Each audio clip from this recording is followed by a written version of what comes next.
Israel has reportedly cut off Gaza's electricity supply in an effort, they say, to pressure Hamas into releasing the remaining hostages. The decision comes as a delegation from Tel Aviv is set to arrive in Qatar today to advance ceasefire negotiations. Let's bring in Dr. Atilla Kisla. He is the International Justice Cluster lead at the Southern Africa Litigation Center. Dr. Kisla, thank you for joining us this afternoon. It is almost unthinkable to be cutting off electricity to Gaza at a time like this. Just earlier this month, reports of 6 babies having died from the cold in Gaza as displaced people continue to shelter in tents. Exactly. I mean, electricity is a key need, especially for the Palestinians in Gaza, people and civilians in an armed conflict.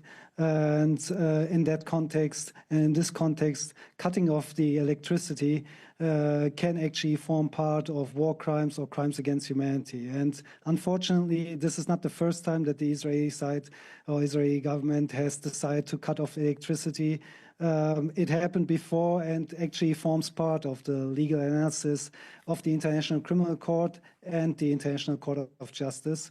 The International Criminal Court, for instance, emphasized in its decision on the arrest warrant for Prime Minister Netanyahu and former Defense Minister Gallant that it found reasonable grounds to believe that cutting off the electricity actually contributed to a war crime of starvation, and further held that cutting off the electricity further created or contributed to conditions of life that were calculated to bring about the destruction of the civilian population in this context, which the court then, in its assessment, considered as contribution to the crime against humanity of murder. So here you can see we are dealing with a form of warfare which constitutes a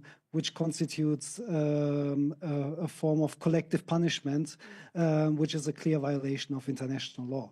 Yeah, and the thing about cutting off electricity is that it impacts the supply of water in Gaza. So effectively, it is cutting off water and electricity.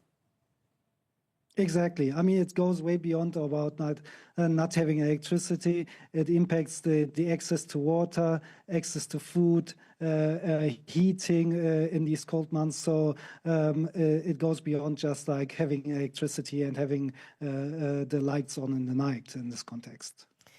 So what happens now, especially insofar as ceasefire negotiations are concerned? We understand that there's a delegation arriving in Qatar today to continue what has really been a fragile ceasefire, hasn't it? The first phase ended on the 1st of March. What do you think is needed to take the ceasefire from phase 1 into what Hamas describes as phase 2? I'm not sure. I'm not a political expert, but from I think it's the reports that we see that Israel tries to extend the phase 1 in order to get more hostages out. It seems plausible to me. But at the end of the day, it comes also down to whether Israel will actually respect the orders that were issued by the International Court of Justice in the course of last year, and also whether the international community will implement and respect the advisory opinion that the International Court of Justice issued in July last year, which actually obligates any state to cease any aid or abetting or contributing or supporting Israel that can contribute to the illegal occupation.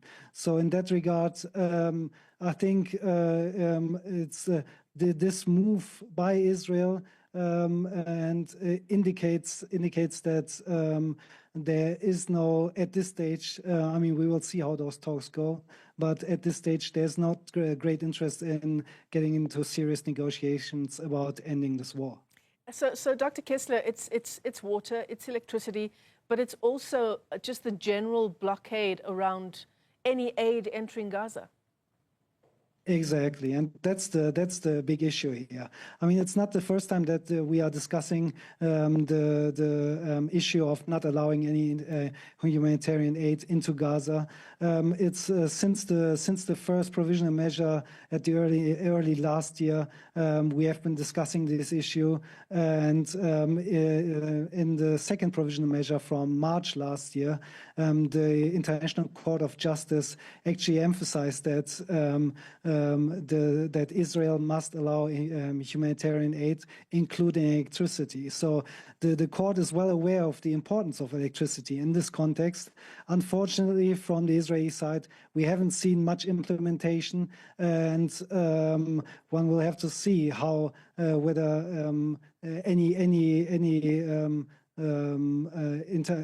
whether any of these orders can be implemented in the future. Yeah, certainly. In this context, Dr. Kisla, everyday life is obviously and has been for some time near impossible.